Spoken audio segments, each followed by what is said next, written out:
"Ma'am, step aside, please." The TSA agent's voice carried that particular blend of authority and routine boredom that comes from repeating the same phrases thousands of times. Chen looked up from gathering her belongings at the security checkpoint, confusion flickering across her features as Agent Rodriguez motioned her toward the secondary screening area. "Before we jump back in, tell us where you're tuning in from, and if this story touches you, make sure you're subscribed, because tomorrow I've saved something extra special for you." It was 6:47 a.m. at Ronald Reagan Washington National Airport, and the morning rush was in full swing. Business travelers clutched their coffee cups like lifelines, while families wrestled with car seats and carry-on luggage. The familiar symphony of conveyor belts, metal detectors, and muffled announcements filled the air. Emma had made this journey from D.C. to Seattle dozens of times for her consulting work, and she knew the routine by heart. "Is there a problem?" she asked, her voice steady despite the growing attention from other passengers. Several people had stopped to watch the unfolding scene, their expressions ranging from curious to sympathetic. Everyone had heard horror stories about TSA delays. Agent Rodriguez, a 15-year veteran of airport security, didn't immediately respond. His attention was fixed on the X-ray monitor where Emma's small carry-on purse sat frozen in the machine. The image on the screen showed the usual contents: wallet, phone, keys, lip balm, but there was something else. A small object that had triggered an alert he'd never seen before. "Just routine additional screening," he said, though his furrowed brow suggested otherwise. He called over his supervisor, a stern-looking woman named Janet Morrison, who approached with the measured steps of someone accustomed to handling difficult situations. Emma stood in the designated area, watching as more TSA personnel gathered around the monitor. She wore a simple navy blazer over dark jeans, her long black hair pulled back in a professional ponytail. At 34, she had the kind of understated presence that allowed her to blend into any corporate environment, exactly the quality that had made her so effective in her previous career. The object causing the commotion was unremarkable in appearance, a simple silver band on her right ring finger, worn smooth by years of wear. To any casual observer, it looked like countless other pieces of jewelry that passed through airport security daily. But the technology embedded within that innocuous band was anything but ordinary. "Ma'am, I'm going to need you to remove all jewelry for additional screening," Supervisor Morrison said, her tone professional but firm. She'd been alerted by the unusual code that had appeared on Rodriguez's screen, a classification level she'd seen only once before in her 23-year career. Emma's hand moved instinctively to cover the ring, a gesture so subtle that most observers missed it entirely. But Morrison noticed, and her expression sharpened with interest. "Of course," Emma replied, beginning to remove her watch and small earrings. She placed them in the plastic bin with careful precision, buying herself precious seconds to think. When she reached for the ring, she hesitated for just a moment, a pause that would later be dissected and analyzed by people far above Morrison's pay grade, preparing and narrating. This story took us a lot of time, so if you are enjoying it, like this video, it means a lot to us. Now back to the story. The ring slid off easily, and Emma placed it in the bin with the rest of her jewelry. Rodriguez ran the bin through the X-ray machine again, but this time the alert was even more pronounced. The screen didn't just show an unusual classification. It displayed a series of codes that made Morrison take a sharp breath. "I need to make a phone call," Morrison said quietly to Rodriguez. "Keep her here." As Morrison stepped away, Emma stood perfectly still, her expression neutral despite the growing commotion around her. Other passengers were being redirected to different security lanes, their travel plans disrupted by whatever was happening at Checkpoint 3. A few pulled out their phones, recording the scene for social media posts about airport delays and TSA incompetence. If they only knew what they were actually witnessing. Emma's background 3 hours earlier. Emma had been sitting in her modest Arlington apartment, reviewing client presentations over her morning coffee. The one-bedroom unit on the 3rd floor of a converted townhouse wasn't much to look at. Generic rental furniture, bare walls except for a few landscape prints, and the kind of practical decorations that suggested temporary residence rather than a permanent home. But appearances, as Emma well knew, could be deceiving. Hidden behind the false back of her bedroom closet sat a fireproof safe containing documents that told a very different story.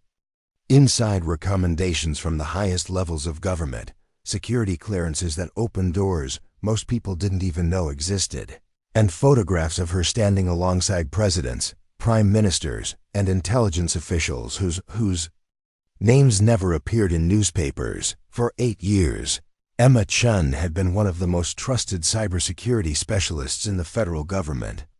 She'd started her career as a computer science prodigy at MIT, graduating summa cum laude at 21 before being recruited by a professor who had friends in interesting places. What began as a summer internship at the National Security Agency had evolved into a clearance level that fewer than 50 people in the entire country possessed. Her specialization was digital forensics and threat assessment, but her real value lay in something much more rare: absolute trustworthiness.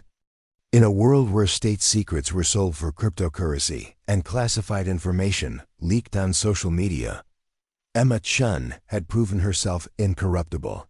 She'd been present for briefings that could topple governments, had access to intelligence that could start wars, and possessed knowledge that foreign operatives would kill for. The ring on her finger wasn't jewelry, it was a biometric security device, one of only 12 in existence. It contained her complete security profile, accessible only through a combination of her unique biometric signature and a scanning system so advanced that most government facilities didn't possess the technology to read it. The device had been created specifically for individuals whose security clearance was so high that traditional identification methods were insufficient. Emma had worn the ring for so long that she'd almost forgotten its true purpose. In her new civilian life as an independent cybersecurity consultant, it served mainly as a reminder of who she used to be, a tangible link to a career she'd walked away from 2 years earlier, or so she had thought.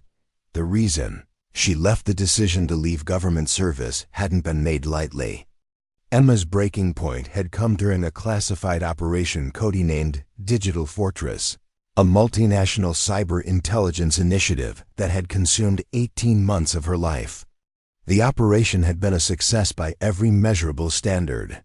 Foreign threats neutralized, American assets protected, potential terrorist attacks prevented, but success in the intelligence world often came with a price that wasn't reflected in official reports.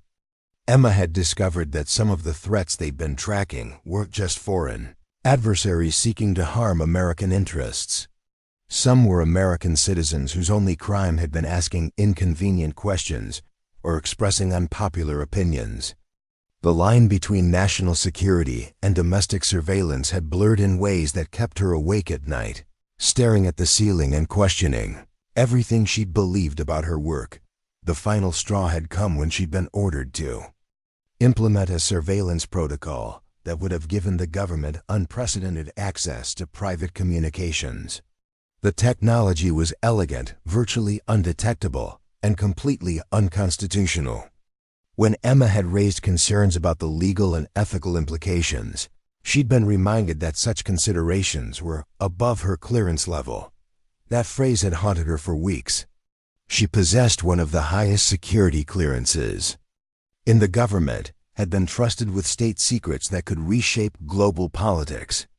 But questions about the Constitution were somehow beyond her authority to ask. Her resignation letter had been brief and professionally worded, citing personal reasons and a desire to pursue private sector opportunities. The exit interviews had been more complex, involving multiple levels of bureaucracy and stern reminders. about her continuing obligations under various secrecy agreements. Even in leaving, she remained bound by oaths that would last of her life. The transition to civilian consulting had been surprisingly smooth. Her reputation in cybersecurity circles was impeccable, and her government experience, or at least the unclassified portions of it, opened doors throughout the tech industry.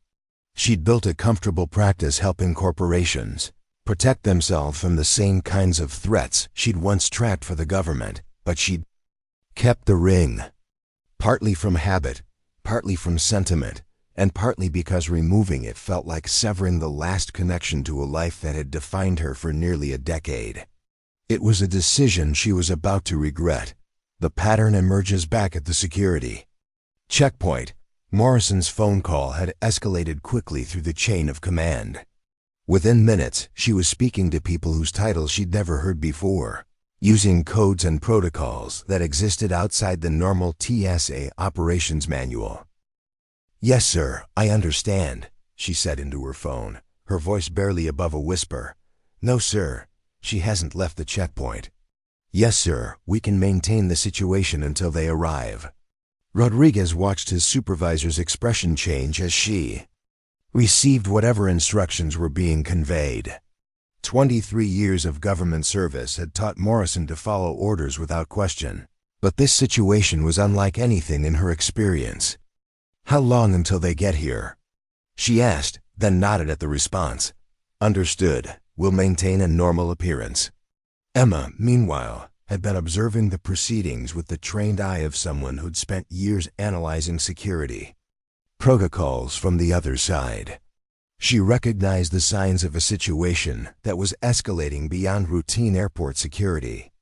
The careful positioning of additional agents, the subtle redirection of foot traffic, the way Morrison's body language had changed during her phone conversation, all indicators that whatever was happening had attracted attention from well above the TSA pay grade. She also noticed something else, the way other passengers were beginning to look at her. What had started as mild curiosity about a security delay was evolving into something more pointed. In the age of social media and viral videos, anyone singled out by airport security risked becoming the subject of public speculation and potentially career-damaging rumors that a woman in a business suit 2 lanes over was discreetly recording with her phone, probably planning to post about TS, a harassment or security theater. A college student with multiple piercings was live-tweeting the scene, complete with hashtags about government overreach. None of them realized they were documenting something far more significant than a routine security screening. "Ma'am, if you could please have a seat over here," Rodriguez said, gesturing to a chair positioned away from the main flow of passenger traffic. "This should just take a few more minutes." Emma complied, settling into the chair with the kind of practiced patience that comes from years of waiting in secure facilities for clearances to be verified and permissions to be granted. She'd learned long ago that appearing anxious or demanding answers only made such situations more complicated. But as she sat there, watching the subtle dance of security personnel repositioning themselves around the checkpoint, she began to realize that her past was about to collide with her present in ways she'd never anticipated. The ring that had once been her key to America's most closely guarded secrets was about to become the key to unlocking a mystery she'd never known existed. The first response at 27 minutes after Morrison's initial phone call, a man in a dark suit approached the security checkpoint with the kind of purposeful stride that immediately identified him as federal law enforcement.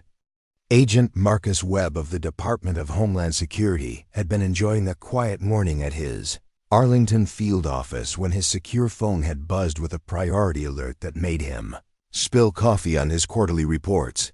The alert had been brief but electrifying. Priority 1 security breach.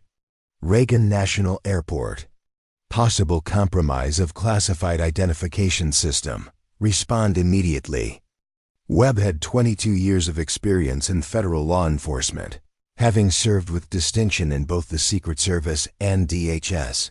He'd investigated terrorism plots, protected foreign dignitaries, and handled classified materials that most government employees never knew existed. But in all his years of service, he'd never received an alert quite like this one. The identification system in question was so classified that its existence was known to fewer than 100 people across all branches of government. The fact that it had been triggered at a public airport by someone who shouldn't have possessed the technology to activate it represented a potential security breach of the highest magnitude. As Webb approached the checkpoint, he quickly assessed the situation. The TSA personnel were maintaining professional composure, but he could see the tension in their body language. Other passengers were being efficiently redirected away from the area, creating a subtle but effective isolation zone around the subject of interest. And there, sitting calmly in a plastic chair beside the metal detector, was the woman who had somehow triggered one of the most secure identification systems in the federal government. Emma Chen looked exactly like what she appeared to be, a professional woman in her mid-30s, probably traveling on business, caught up in what most observers would assume was routine airport security theater. Nothing about her appearance suggested that she possessed security clearances that could grant access to the most sensitive facilities in the country. But Webb had learned long ago that appearances meant nothing in his line of work. Some of the most dangerous people he'd encountered had looked like soccer moms and accountants. "Ms. Chen?" he said, approaching with his badge displayed, but not making a show of it. "I'm Agent Webb with Homeland Security. I'd like to ask you a few questions about your travel today." Emma looked up at him with the kind of measured assessment that immediately told Webb he wasn't dealing with an ordinary civilian. Her gaze was steady, professional, and completely unintimidated by his presence, a reaction he'd seen before, but only from people with extensive experience in government or law enforcement. "Of course," she replied, "though I should mention that I'm going to miss my flight if this takes much longer." Webb almost smiled at that. Most people confronted by federal agents at airport security either became defensive and angry or nervous and apologetic. Emma Chen was treating the situation like a business meeting that was running behind schedule. "I understand your concern," he said, settling into the chair across from her. "But I'm afraid this is going to take more than a few minutes. We need to discuss that ring of yours." For the first time since the screening had begun, Emma's composure showed the slightest crack. It was barely perceptible, a slight tightening around her eyes, a momentary pause before responding. But Webb caught it. "My ring?" she said, glancing at the plastic bin where her jewelry still sat beside the X-ray machine. "Is there something wrong with it?" Webb studied her face carefully. "Ms. Chen, that ring contains technology that's classified at the highest levels of government. According to our records, only 12 such devices exist, and all of them are accounted for through official channels. So I'm very interested in learning how you came to possess one." The checkpoint area had grown quieter as the morning rush subsided, but Webb was acutely aware that they were still in a public space. Whatever conversation was about to unfold would need to be moved to a more secure location. "I think," he said, standing and extending his hand toward a door marked "Authorized Personnel Only," "we should continue this discussion somewhere more private." Emma remained seated for a moment, her mind racing through possibilities and implications. She'd always known that leaving government service didn't mean leaving her past behind entirely. The clearances, the knowledge, the connections, they all came with continuing obligations and potential complications. But she'd never imagined that a simple piece of jewelry could drag her back into a world she'd worked so hard to leave behind. As she stood and followed Agent Webb toward the secure door, Emma Chen couldn't shake the feeling that her carefully constructed civilian life was about to become much more complicated. The ring that had once opened doors to America's most guarded secrets was about to open doors she'd never wanted to walk through again. The secure interview room behind the TSA, Checkpoint felt like a pocket dimension removed from the bustling airport terminal. Soundproof walls muffled the outside world, while harsh fluorescent lighting cast everything in stark relief. Emma sat across from Agent Webb at a metal table that had seen countless interrogations. Her hands folded calmly despite the gravity of her situation. Webb placed the silver ring on the table between them, its innocuous appearance belying the chaos it had created. "Miss Chen, this device triggered security protocols that I didn't even know existed until 2 hours ago. The authentication codes it transmitted match a classified system called Cerberus Protocol, a presidential level security framework that's supposed to be accessible only to a handful of people with cosmic-level clearances." Emma stared at the ring, memories flooding back. "I was told it was deactivated when I left the NSA," she said quietly. "Standard procedure for departing personnel with my clearance level." "That's what we thought too," Webb replied, consulting a thick file that had been rushed to the airport.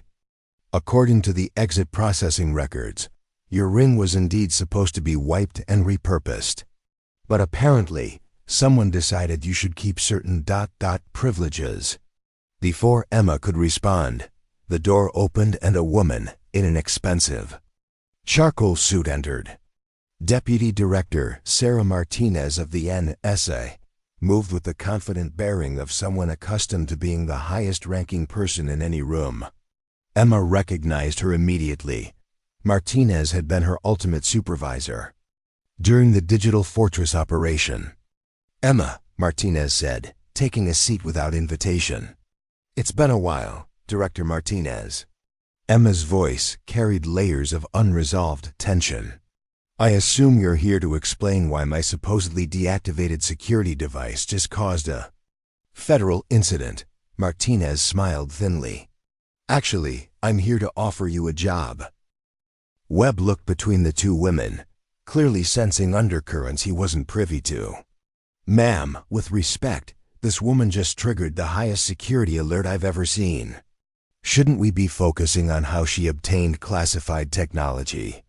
"Agent Webb," Martinez said without taking her eyes off Emma, "what if I told you she never lost her clearances?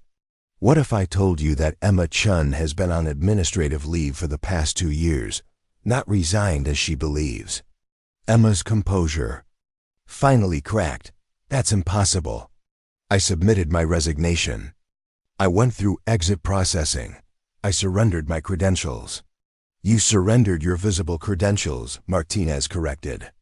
"But certain assets are too valuable to simply release into the civilian world. Your ring wasn't deactivated, Emma. It was upgraded."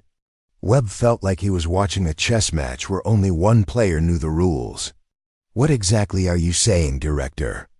Martinez opened her briefcase and withdrew a tablet, activating a presentation that immediately classified the entire room at a level that required Webb to sign additional secrecy agreements before proceeding.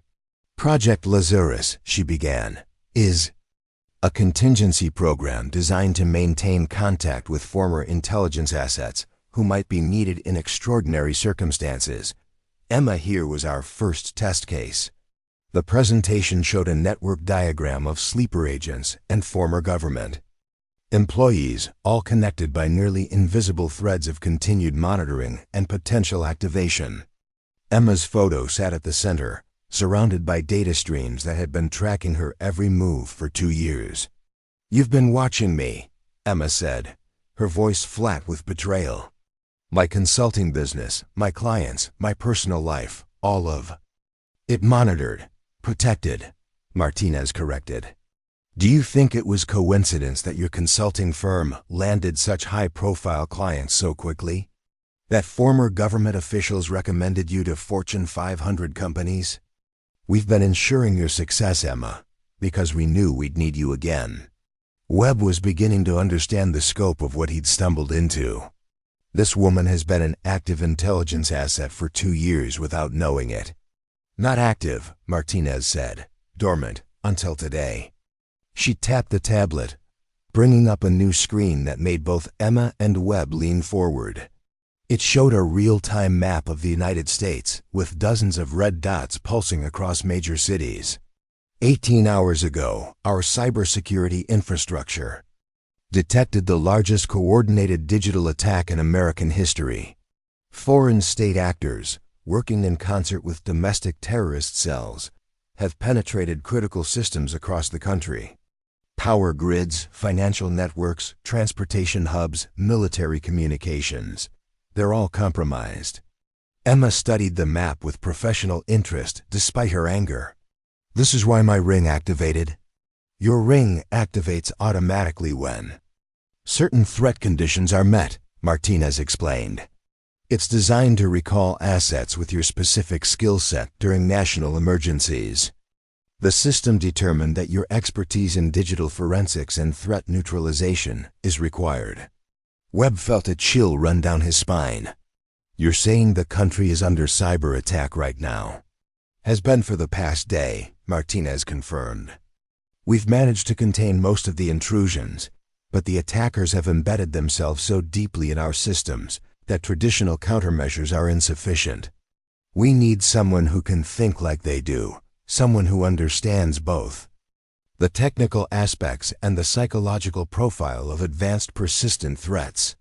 Emma stood and walked to the small window, looking out at the airport where thousands of travelers went about their business, unaware that the digital infrastructure supporting their daily lives was under assault. What makes you think I'll help? She asked. I left because I disagreed with the direction the intelligence community was taking. Nothing about this changes those concerns. Martinez joined her at the window. What if I told you that one of the attack vectors is specifically targeting the surveillance programs you objected to? Someone is using your own ethical concerns as a weapon against the country. Emma turned sharply. Explain. The attackers have detailed knowledge of our domestic surveillance capabilities. They're systematically exposing classified programs, releasing information about citizen monitoring, and using the public backlash to justify expanded attacks on government systems. They're weaponizing your principles, Emma. Webb watched the exchange with growing understanding. They're turning public opinion against the government by revealing the same programs Ms. Chen objected to. Precisely, Martinez said. And they're doing it in a way that will cause maximum damage to national security while appearing to champion civil liberties.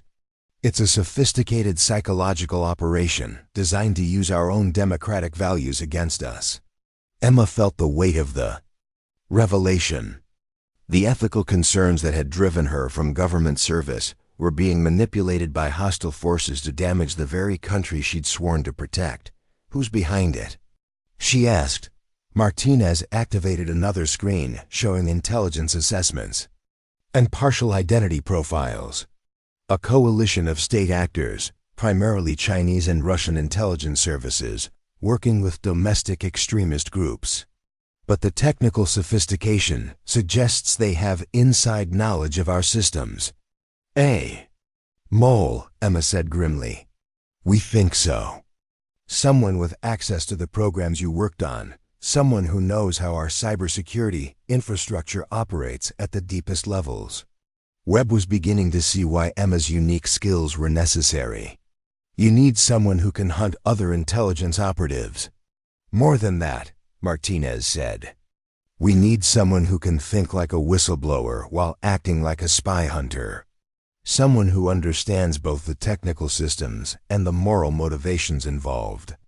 Emma sat back down, her mind racing through the implications. If I agree to help, what are the terms? Full reinstatement of your previous clearances and position, Martinez said.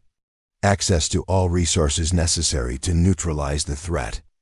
And afterward, if you still want to leave, you leave with our blessing and no further monitoring. And if I refuse? Martinez's expression grew serious. Then we try to handle this with conventional resources and hope that the country survives. What's coming? Emma, they've penetrated air traffic control systems, banking networks, and power grid management. If they activate all their embedded assets simultaneously, they could cripple the country for months. Webb felt compelled to add his perspective. Miss Chen, I don't know you, but I've read your service record in the past hour. If half of what I've seen is accurate, you might be the only person who can stop this. Emma looked at the ring sitting on the table, then at the map showing the ongoing cyber assault on her country. The choice before her wasn't really about forgiveness or trust. It was about responsibility. I'll need complete autonomy, she said finally. No oversight, no committee. Reviews, no political considerations. If I'm doing this, I'm doing it my way, Martinez nodded. Agreed. And I want immunity for any methods I have to use. If I'm hunting a mole in the intelligence community, I can't be worried about bureaucratic constraints. Done. Emma picked up the ring and slipped it back onto her finger. Immediately, her phone buzzed with incoming secure communications, data streams, threat assessments, and operational briefings that had been waiting for her authorization to access. How long do we have? She asked, scrolling through the intelligence summaries. Based on the attack patterns, we estimate they'll launch the final phase within 72 hours, Martinez said. Probably coordinated with some kind of public distraction. Event to maximize chaos. Emma stood, her demeanor transformed from reluctant civilian to operational intelligence officer. I'll need a secure facility, access to all relevant databases, and a small team of analysts I can trust. Already arranged, Martinez said. There's a car waiting to take you to a secure site in Langley. As they prepared to leave the interview room, Webb cleared his throat. What should I tell my supervisors about all this? Martinez handed him a card with a single phone number. Tell them you've been reassigned to a special task force. Report to this number for further instructions. Webb looked confused. But I'm TSA. I don't have the clearances for intelligence work. You do now, Martinez said. Anyone who's been exposed to this operation is now part of it. Congratulations, Agent Webb. You've just been recruited into the most classified cyber warfare operation in American history. As they walked back through the airport, Emma noticed how different everything looked. The crowds of travelers, the electronic displays, the constant hum of digital connectivity, all of it suddenly seemed fragile. Vulnerable to the hidden war being fought in the spaces between ones and zeros, her ring felt warm against her finger, its embedded technology already interfacing with secure networks and downloading the intelligence she'd need to hunt down the most dangerous enemies her country had ever faced. The woman who had tried to leave the world of secrets behind was about to discover that some obligations transcend personal choice. In the next 72 hours, Emma Chen would either save the digital infrastructure that modern America depended on, or watch it crumble under the weight of an attack that had been years in the planning. As they climbed into the waiting government sedan, Martinez turned to her former protege. Emma, there's one more thing you should know. The attack pattern suggests the mole isn't just someone with access to your old programs. Based on the technical signatures, we think it's someone from your former team, someone who worked directly with you on Digital Fortress. Emma stared out the window as they pulled away from Reagan National Airport, her reflection ghost-like in the bulletproof glass. The ring that had exposed her presence to airport security was about to help her expose a traitor who had turned her own work against the country she'd sworn to protect. The hunt was about to begin, and this time there would be nowhere for anyone to hide.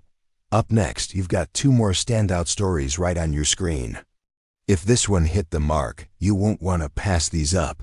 Just click and check them out.